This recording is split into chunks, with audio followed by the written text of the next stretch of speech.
Good morning. My name is Dr. N. Kumar, working as an assistant professor in the Department of Artificial Intelligence and Data Science. In this lecture series, we are going to see what is meant by threading, what are the different states of the threading, how to implement threading in Java. Then finally, we are going to see one example.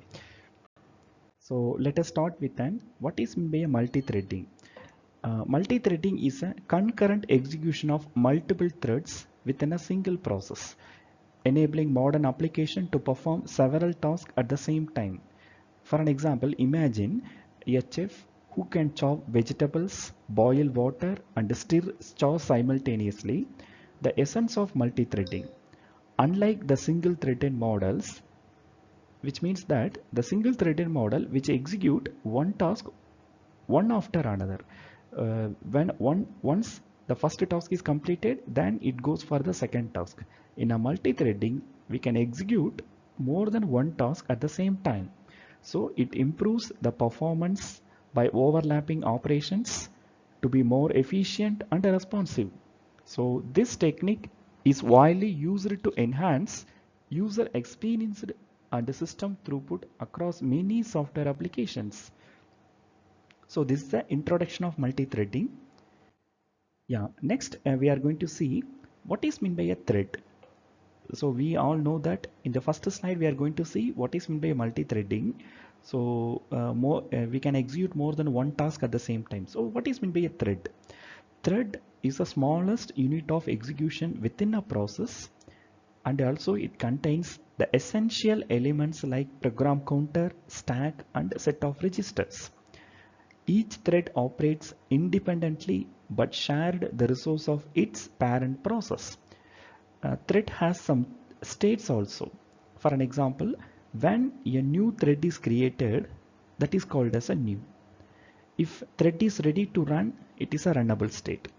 If thread is actively executing, then it is in the running state. When thread is paused for some resources or some condition, then it is a blocked or waiting state. When thread finished its execution, so it is called as a terminated state.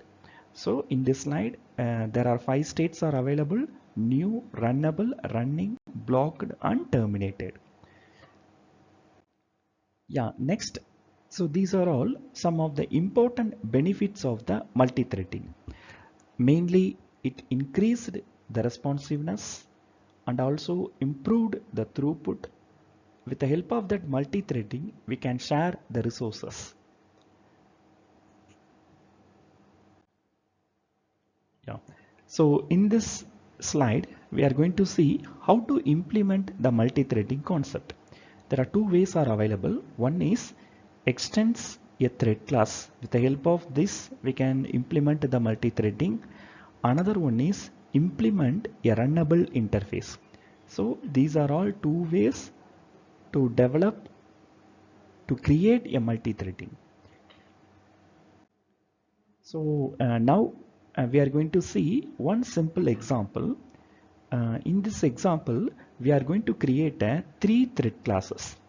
So first class named as a take order. For an example, you just can imagine if person is in a coffee shop, is first when we go for a coffee shop, the waiter or supplier first they take orders from the customer, then prefer the item. For an example, if we order a coffee, means they prefer a coffee, then finally they serve.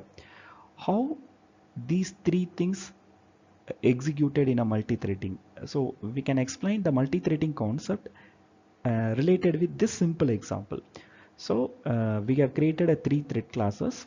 One is for taking orders, the second one is for preparing the coffee, third one is the serving a coffee. So first, see that first line. This is a way we can create a thread. Class name, extends thread. So public void run. So which means that if we want to execute some code inside that thread, we can use this run. Then within a run, we are mentioned everything in a try catch block. we have already discussed what is the use of try catch block means. Some of the conditions are given in the try block. If it is executed successfully, then the statement within the try block is executed. In case of any errors, in case of any exception, then the statements inside the catch block is executed. For an example, in a try block, we are simply give system.out.println, which means that taking the orders one line, then we go for a thread sleep. For an example, 2 seconds, we can wait for something. Then orders taken. So then inside the catch block, we are also give some output statement. Order thread is interpreted. In case of any error means the statement inside the catch block is executed. Otherwise, the statements inside the try block is executed. Okay, the second class that is named as prefer copy. In this thread class, we have created a inside the try catch block. As I already told that we have created 3 thread classes. All the thread classes contain the run function. The inside the run function we are using the try catch block. In this inside the try catch block we are preferring a coffee. Then we have spent some time. For an example, thread.sleep, which means that thread is sleep for some time. For an example, 3 seconds.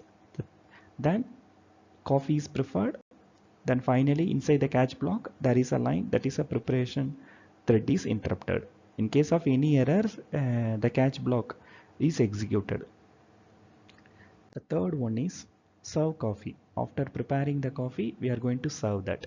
So that is also we are mentioned inside the try catch block. That's all.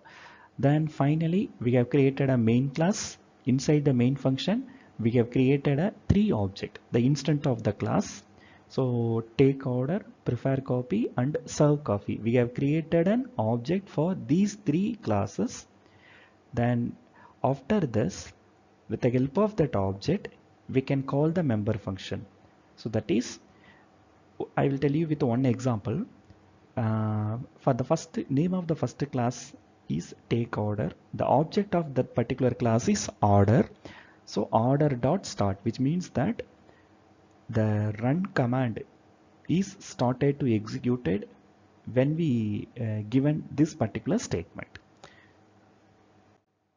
Finally, after calling all the member functions, before end of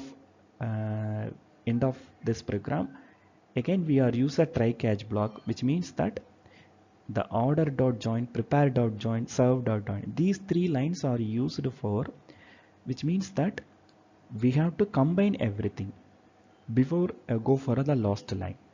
So before if you want to execute the last line, all the threads should be completed. So that is the purpose. Here we are using the try catch blocks. That's all. So this is a simple program. Here we have created a 3 thread classes. One is for take the order. Second class is for preparing. Third class is for serving. Then at the final class, we have created an object for that particular classes. With the help of that object, we can call the member function. That's all. Yeah. So these are all some of the issues in the multi-threading: the deadlock, starvation, context switching, code complexity. Yeah. So this is a conclusion. So in this particular presentation, we have seen what is meant by multi-threading, what is meant by thread, what are the different states of thread, how to implement a thread, then one simple or practical example for multi-threading concept. Thank you.